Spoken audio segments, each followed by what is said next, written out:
দেওয়ার জন্য, আমাদের ঈমান নষ্ট করার জন্য এমন এক যন্ত্র যেন আবিষ্কার করে আমাদের হাতে তুলে দিয়েছে।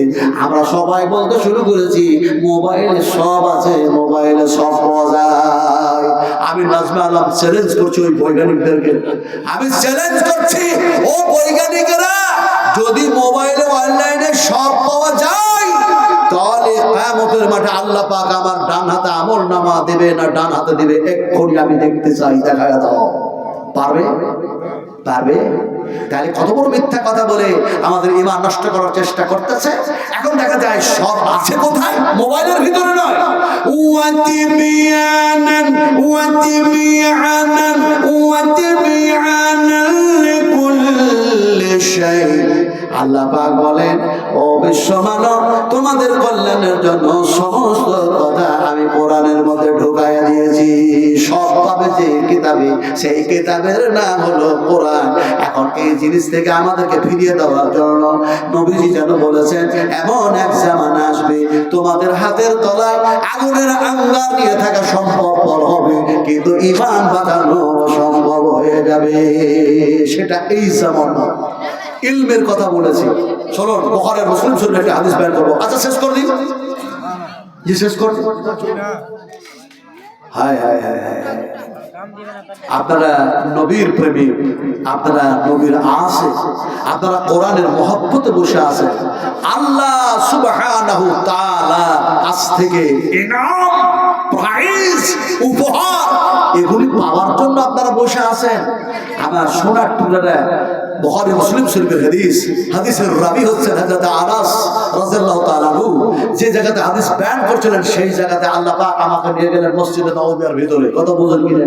যে জায়গায় গেলাম তো দেখছি যে রাসূল আকরাম সাল্লাল্লাহু আলাইহি ওয়াসাল্লাম যে জায়গায় কথাগুলো বলতেন, নবীর কথাগুলোই তো হাদিস, তো যেখানে হাদিসটা বয়ান হচ্ছে তো সেই জায়গাতে এখনো কিছু একটা নিদর্শন বলে রাখা আছে যে এখানে স্পেশালি ভাবে রাসূল আকরাম সাল্লাল্লাহু আলাইহি ওয়াসাল্লাম নবীর সাহাবা একরামদের সামনে হাদিস বয়ান করতেন। যেমন আসহাবে সুফফা নামক একটা জায়গা আছে, সেখানে আসহাবে সুফফারা দেখা যায় খেয়ে না খেয়ে পেলেও আলহামদুলিল্লাহ, না পেলেও আলহামদুলিল্লাহ, তিনারা যেন দেখা যায় কোরআন পড়তেই থাকেন সে জায়গা দেখলাম। আবার দেখা যায় নবীর জীবনের সর্বপ্রথম মসজিদ সেটা হচ্ছে মসজিদে কুবা, একেবারে মসজিদে নববিয়া থেকে সংলগ্ন। আপনার মসজিদে নববিয়া থেকে আপনার এমনি করে আপনার 316 নম্বর গেট দিয়ে যদি বাইর হন তাহলে ওই গেট দিয়ে হেঁটে চলে যাবেন একবারে কুবা বাজার হয়ে কুবা মসজিদে।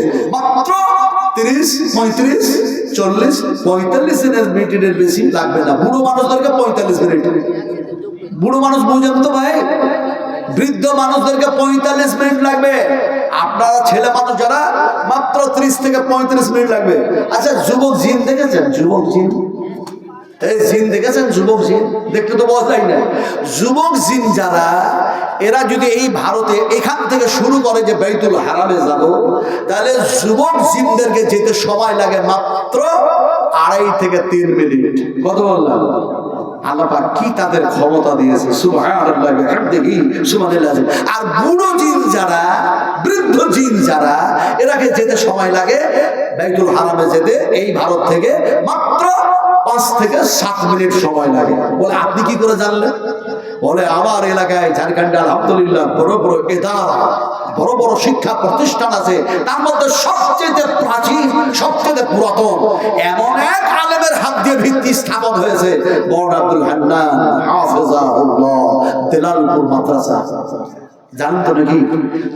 দেলালপুর মাদ্রাসায় যখন দেখা যায় আপনার পড়াশোনা করতে গিয়ে, পরীক্ষা দিতে গিয়ে দেখা যাচ্ছে, অ্যানুয়ালি পরীক্ষা দিতে গিয়ে দেখা যাচ্ছে উনি খাতা চাইছেন, খাতা জমা করো পরীক্ষা দেওয়ার পরে। দেখা যায় সব যারা মানুষের ছেলে, আদমের সন্তান, তারা উঠে উঠে এসে খাতা জমা করছে।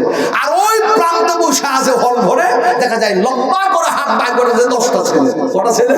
10টা ছেলে ওখান থেকে হাত বাইর করে খাতা দিচ্ছে। শত ভয়ে আর এরা কারা? এত লম্বা হাত, সর্বনাশ, এত লম্বা হাত। এমন সময় হান্নান সাহেব বলেছিলেন তোমরা ভয় পেও না, এরা হচ্ছে জিনদের ছেলে, তরুণ, যারা এখানে কোরআন হাদিস শিক্ষা করার পরে এরাও মাথায় পাগড়ি পাবে।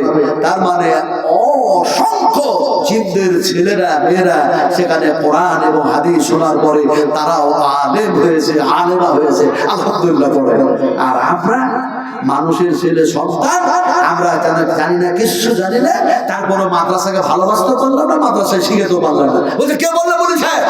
আমরা শিখি নাই, আমরা সন্তান, আমরা আদরের সন্তান। কে বলছে শিখি নাই? আচ্ছা শিখেছেন তো বলেন দেখি, আপনারা খাবার খেয়েছেন কোন হাত দিয়ে? দেখি বলতে পারেন, বল খাবার খেয়েছেন? এই খাবার খেয়েছেন না খান নাই? হায় রে আল্লাহ, কিচ্ছু জবাব দেয় না। বলেন খাবার খেয়েছেন না খান নাই? উল্টা হয় না, সিধা করে বুঝাচ্ছি, ভালো করে বুঝো। স্টুডেন্ট হও, এখন কলেজের প্রফেসর হতে যেও না। কোন হাত দিয়ে খেয়েছেন? ডান হাত দিয়ে। এটা আপনাদের দাবি, কিন্তু আল্লাহর দাবি হচ্ছে যে ডান হাতটাকে যদি প্যারালাইসিসে পরিণত করে দিই তাহলে কোন হাতে খাবে? বলে বাম হাতে খাবো। বলে বাম হাতটাকে প্যারালাইসিস করে দিলাম, খাবে কোন হাতে? বলে মা খাওয়াবে, বাপ খাওয়াবে, খালা খাওয়াবে, ফুফু খাওয়াবে, নানা খাওয়াবে, হোম মিনিস্টার, চিফ মিনিস্টার, পঞ্চায়েতের মেম্বার খাওয়াবে, এমএলএ খাওয়াবে। আল্লাহ পাক বলেন গোটা পৃথিবীর মানুষগুলোকে পক্ষ করে দিলাম, এবার তোমার কোন হাত খাওয়াবে বলো? এবার বলেন কে খাওয়াবে? ঠেলাই পড়ে বলছে আল্লাহ খাওয়াবে, ঠেলাই পড়ে।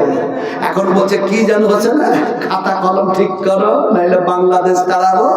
এখন দেখা যায় মসজিদে গেছে, আর মসজিদে গিয়ে সিজদে বলে যে আল্লাহ বাংলাদেশি বানিয়ে দিচ্ছে, তুমি বাঁচাও। আল্লাহ বলছে বাঁচাও। আল্লাহ বলছে এই সময় তো শায়েস্তা করে ছাড়বো। ইন্নাল্লাহ লা ইউগাইয়িরু মা বিকওমিন হাত্তা ইউগাইয়িরু মা বিআনফুসিহিম। তোমরা তোমাদের অবস্থার পরিবর্তন যতক্ষণ না ঘটাও, আমি ততক্ষণ পর্যন্ত ঘটাই নাই। এরা এতক্ষণ যদি বলতেন যে আল্লাহ খাওয়াইছে, তাহলে এত কথা আমাকে বলতে হতো না। চ্যালেঞ্জ করছেন যে ডান হাত দিয়ে খেয়েছি। আল্লাহ বলছেন না, তোমার ডান হাত খাওয়াই নাই, মা খাওয়াই নাই, বাবা খাওয়াই নাই।